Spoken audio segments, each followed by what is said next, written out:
Associates of South Carolina. From the station that's on your side, this is News 12, first at 4. Local COVID cases are back on the rise, and health experts say a more contagious variant is making the rounds. Plus, the defense continues to make their case in the trial against former Minneapolis police officer Derek Chauvin. Just miles away, another police killing this past Sunday.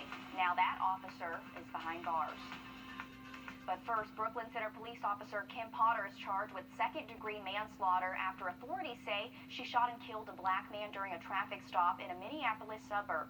Potter was arrested late this morning for Sunday's killing of 20-year-old Dante Wright. Just within the past hour, we now have a first look at her mugshot. Potter could face up to 10 years in prison and/or a fine of up to $20,000.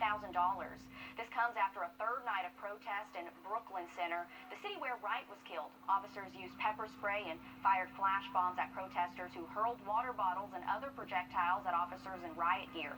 The protests are also extending to other states across the county. Officer Kim Potter and the police chief both resigned yesterday. Civil rights attorney Ben Crump says that's not enough. We don't think it's fair that she can kill him and say, I made a mistake, and then resign and keep all her benefits, all her pensions. The mayor asked for the case to be reassigned to the state's attorney general, but the AG said he's confident the Washington County DA office can handle the case. The mayor was asked if Potter would be able to keep her pension and get another job in law enforcement since she resigned and wasn't fired. The mayor and the acting police chief couldn't answer the question.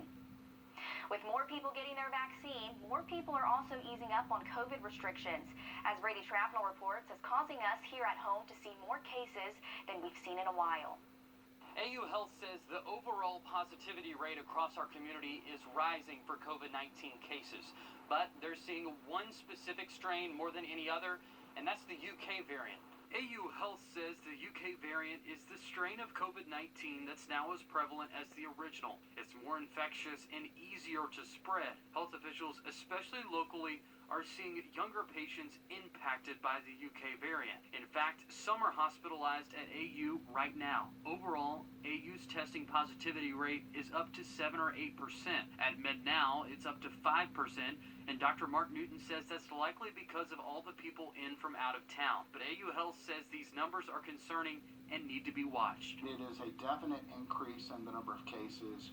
We're also seeing that it's not the same type of patients. Everybody's tired of social distancing, which is why it's so important for people to get vaccinated. Dr. Kuhl says he's yet to see the first patient get hospitalized after being vaccinated for COVID-19. He says there's still a long way to go with vaccinations locally, though. Hear why on News 12 at 6 o'clock. Reporting in Augusta, Brady Shrapnel on your side. Thanks, Brady. The CDC's advisory committee held an emergency hearing looking into the Johnson & Johnson vaccine today. This after rare blood clots developed in at least 6 women who had the shot. The CDC is now recommending a pause on the use of the vaccine while they look into it. All 50 states have agreed to follow this recommendation.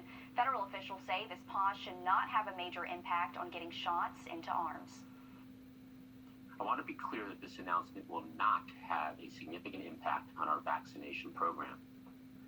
The J&J vaccine makes up less than 5% of the more than 190 million reported shots in the arms in the U.S. to date. Officials say the U.S. has more than enough Pfizer and Moderna vaccine supply to continue or even accelerate the current pace of vaccinations.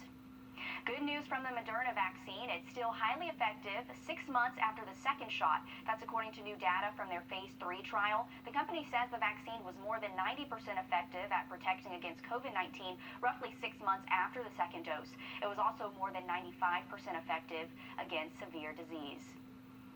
Well, to weather now as we check in with First Alert Chief Meteorologist Riley Hill. Riley, it's beautiful out there. It really is another very warm afternoon for us. We actually have briefly hit 90 here in Augusta, 90 so far for our high temperature, which has actually tied the record high this afternoon. So very warm and unseasonably warm at that date for us. Now we're currently at 87 at Bushfield, 86 in Aiken, 85 in Evans. We are currently dry, but we are tracking our next system that is going to be moving through and not going to be completely done with the rain chance until we get to tomorrow afternoon. Now, rain chances are looking very slim through this evening. Camelot, a few isolated showers late tonight, but rain chances are currently looking highest early Thursday morning. Just seeing that cloud cover build in this afternoon. We'll have much more of that rain chance heading into tomorrow morning in just a little bit. Thanks, Riley. A watchdog report finds Capitol Police ignored intelligence warnings ahead of the January 6th Capitol riot. The internal investigation says U.S. Capitol Police were instructed to hold back their response to a possible riot. 3 days before the siege, an intelligence assessment warned of violence from supporters of President Trump. The assessment said Congress itself was the target. Even so, Capitol Police plans for the protest indicated there was no known threat against the Capitol. The Inspector General is set to testify about that report tomorrow. President Biden says it is time to end America's longest war, announcing all U.S. combat troops will leave Afghanistan by September 11th. The deadline marks the 20th anniversary of the 9/11 terrorist attacks that started the war. The president says his decision is based on al-Qaeda no longer posing a threat to the U.S. homeland and seeing no military solution to the problems there. About 3,300 U.S. troops will start leaving May 1st, a date the Trump administration had previously negotiated for all of them to be out. Well, we'll not stay involved in Afghanistan militarily. Our diplomatic and humanitarian work will continue. We'll continue to support the government of Afghanistan. Even President Biden's own intelligence advisors believe the Taliban is likely to make gains on the battlefield when U.S. troops leave. Taliban officials see the president's announcement as a 4-month extension. They have withdrawn from scheduled peace negotiations and are warning of consequences. To Minneapolis now, where the defense in the murder trial of former Minneapolis police officer Derek Chauvin called its own medical expert today. Elise Preston reports the defense is trying to refute multiple prosecution witnesses who blame Chauvin's actions for George Floyd's death. A retired forensic pathologist took the stand in the Derek Chauvin murder trial and disagreed with George Floyd's official cause of death.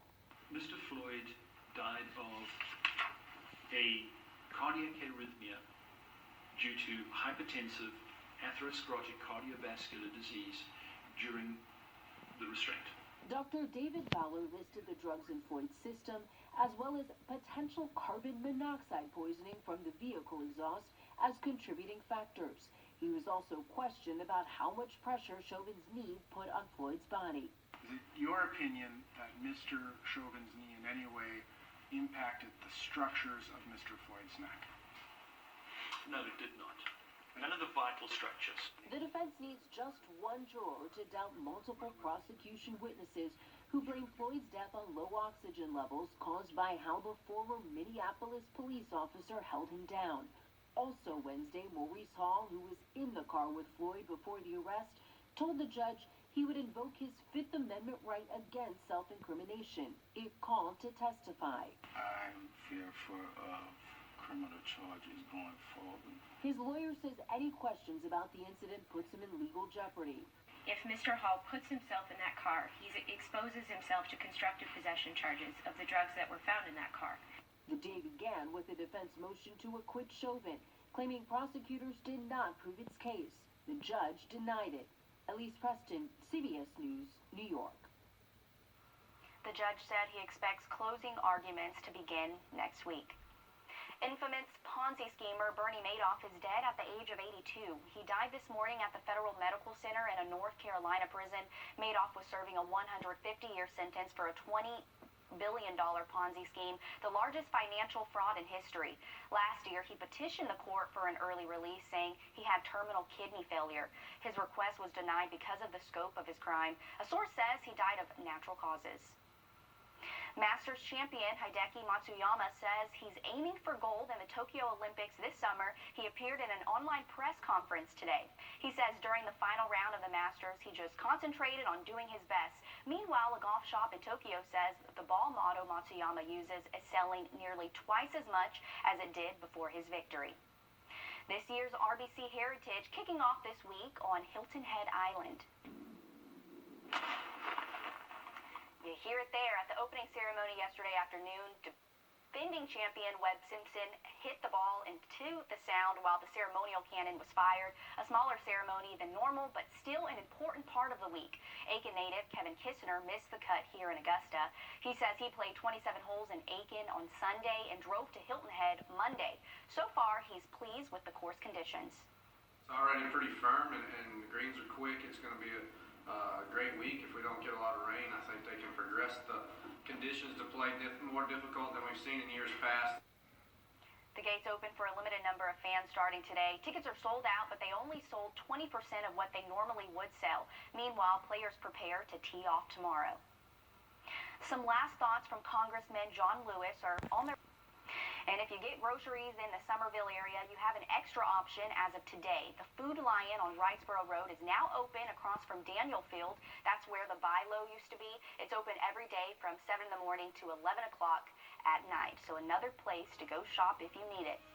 Still ahead, making a difference one day at a time, every day for a whole year. When we get back, how this personal challenge accomplishes a larger goal.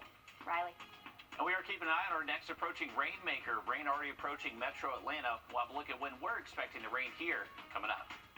Cutting-edge research with global impacts, all thanks to one local mother. What was your first thought when you found out you had COVID? I was nervous. The I-Team investigates the impact on vaccinated mothers, too. Thursday on News 12 at 6 o'clock. We're asthma specialists about Dupixent. If your financial situation has changed, we may be able to help. Taking a dip for a good cause, that's what's leading a California man to go for a swim in Lake Tahoe every day for an entire year. Now, more than halfway to his goal, reporter Zach Slopemaker joins him to reflect on some of the colder swims and the charity driving him to his goal. Better get going before I get home. Nicholas Mitchell is 200 days into his year-long goal of dipping into Lake Tahoe every day. All right. Here we go. 3 minutes at a time. I wanted to see if I could toughen myself to get to a point where I didn't need to wear a wetsuit every time I went for a swim. And I thought it would be a pretty difficult challenge. I didn't even know if I'd be able to do it. But he's doing it despite some days being more comfortable than others. Okay, this is it. The day I've been waiting for. In January, where we had 4 feet of snow here, I had to shovel out a spot to where I was going to get in and out. And I actually cross-country skied down from my house and waded through the snow. The cold has even helped with past injuries and mental strength. I feel that it gives you a real boost of energy every day. If you're feeling kind of a bit lethargic, a bit tired. On the coldest day, Mitchell says it was 24 degrees out of the water and 41 in the water. But the numbers he's really focused on is the money raised for the Cecily Fund, which brings in resources to orphan children in Zambia. The money that Cecily's Fund raises goes towards their education, and with the idea that education is the best way to break the poverty cycle. So that through learning and through education, they can better themselves.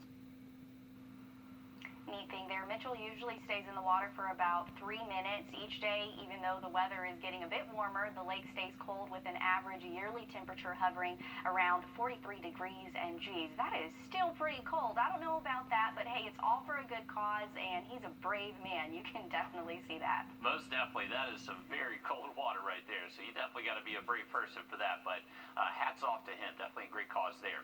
We are keeping an eye on some showers that are off towards our west. This is going to be our next front that does move on through. Now, it's not expected to move completely through until we get to tomorrow afternoon. So we're seeing a first initial wave of some showers now entering North Georgia, just west of Atlanta there. It's hitting some dry air currently, so not the best conditions for this first wave to kind of hold together, but not ruling out a few of us seeing some isolated showers from this as we head past sunset. But I think our highest rain chance is going to be after midnight, and then most likely even early Thursday morning as this front does get closer towards us. So we're jumping ahead into the overnight. This is 3:30 a.m. You can see there's your chance for a few isolated showers. And then by daybreak Thursday, this is when that cold front finally starts to arrive. So we're going to have some pretty good lift ahead of that front. That should generate a few showers for us for the first half of the day. but later Thursday afternoon actually looking fairly nice for us. We'll see a little bit of a breeze out of the northwest, and then high temperatures should be able to reach at least into the mid-70s, and then some of us reaching the upper 70s. And if there was any rain Thursday afternoon, it would most likely be south and east of Augusta, but rain totals not looking all too impressive for us. We are expecting dry weather Friday, going to just keep a mix of sun and clouds throughout the day, and then high temperatures Friday are going to be most likely staying in the mid-70s for us, so a little bit cooler. Just a few isolated showers past sunset into tonight. The better chance for rain, I think, is around daybreak tomorrow morning, and then until around lunchtime for us. Looking dry for us here in Augusta tomorrow afternoon, and those highs will be cooler than today, but you're not likely going to really notice it until we get to Friday, and especially the weekend. For your Saturday, we are actually expected to stay most likely upper 60s, low 70s, and that's going to be thanks to another approaching rainmaker for us. So unfortunately, rain chances have been bumped up for our Saturday. There's going to be an area of low pressure that just kind of tracks off through our southern counties. So, but that'll clear us by Saturday night. And Sunday does look dry, a little bit warmer as well. We should be able to see at least 76 for a high by Sunday afternoon. But this is a look at our next system approaching into the weekend. So we're jumping ahead to tomorrow or Friday afternoon. You can see a mix of clouds there. Likely see some sun though during the day on Friday. There's this next system moving in for this weekend, your Saturday morning, and then this system is just going to slowly move through the area during the day. So unfortunately, those rain chances do look pretty good for us. And actually, rain total-wise, our southern counties potentially could get up to a half inch, maybe even a little bit more than that. Here in Augusta, I think we should top out around a quarter of an inch later into the weekend. But as we head into Sunday, we do dry out, and temperatures are going to stay on the cooler side, especially those morning temperatures, waking up in the 40s Monday, Tuesday, possibly even into Wednesday of next week. Thanks for that, Riley. Well, Disney is making a push for inclusion in all of its experiences, including how employees show up to work. A new policy allows for gender-inclusive hairstyles, jewelry, differing nail styles, varying costume choices, and appropriate visible tattoos. Disney says it made the changes to stay relevant in today's workplace and create a culture of belonging. Tattoo artists and people in the travel industry are welcoming the change. Tattoos are so normalized now. I mean, they're everywhere. You know, I mean, you see people with tattoos on kids' channels, or like my kid watches videos with people with tattoos. Inclusivity, making everyone feel welcome. That includes not only the guests, but also cast members. While tattoos can be visible, they can't be offensive or be on the face, head, or neck. It's time for spring cleaning, and that applies to your phone too. When we get back, what you can do to make sure you're doing your devices justice. Stick with us. An interactive session with Katie Wynn of Dynamic Consulting. In-person and virtual attendance options are available. To register, visit AugustaMetroChamber.com. Check this out. Our smartphones and laptops are dirtier than most everything else we touch each day, which is something we're all paying even more attention to during the pandemic. As Jamie Tucker explains, those delicate electronics need a good spring cleaning. You probably heard something like our smartphones are 10 times dirtier than a public toilet. Gross. Well, now it's a lot easier to clean these. Apple and Samsung both say you can use a common household cleaner like Clorox wipes as long as they don't have bleach. An alcohol water mixture works well. Take 2 microfiber cloths and mix up a solution of water and 70% isopropyl alcohol, about 1 to 1. Dip 1 cloth into the solution and wipe down the phone front and back. Then use the other cloth to dry it off. You can use these disposable lens cleaners as well, but they seem to leave streaks. You can also pick up a solution made just for electronics, like Whoosh, which not only cleans the device, but leaves behind a film to keep it from attracting germs. Whoosh is about $10 online, and it lasts a long time. On a clean computer keyboards, turn off the computer, turn the keyboard upside down, shake it or tap it a few times just to get the gunk loose. Grab a can of compressed air, blow what you can out of it. Don't put the nozzle too close so the keys could come loose. Tap the keyboard again and repeat. Gross. And these cleaning putties can get inside the grooves. What's left will stick to the putty, and you just throw it away. These gels are under $10. Now, with some keyboards, you can actually pop off the keys, give them a good wash in soap and water, and put them back on. But before you do that, make sure you have one of those keyboards. If you don't and you remove these keys, you may never get them back on again. That's What the Tack. I'm Jamie Tucker. Some good tips right there. Jamie Tucker is hard at work. I mean, he's using that keyboard for sure. Did you see all that dirt he just shook off there? Well, different phones and computer monitors have different types of glass, so it's always a good idea to check the manufacturer's website for directions to prevent accidentally damaging the screens. You don't want to do that, but geez, keep those devices clean. Riley. Yeah, I'd hate to know what my keyboard looks like right now, but had to get to tonight, we do have the chance for a few isolated showers, but looking like a better chance tomorrow morning to see rain. Now look at that forecast next. On 26, on your side, wherever you go.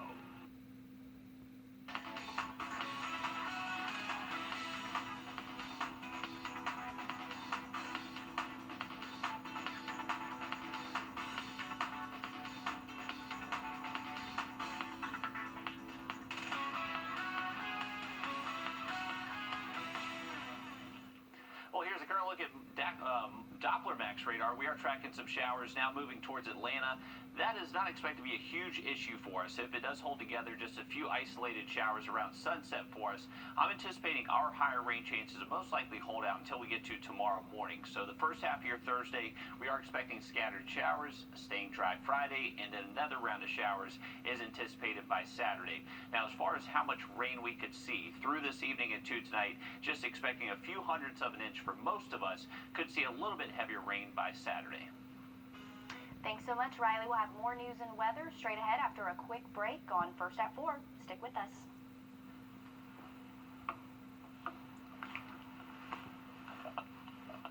I'm Mike Hostel.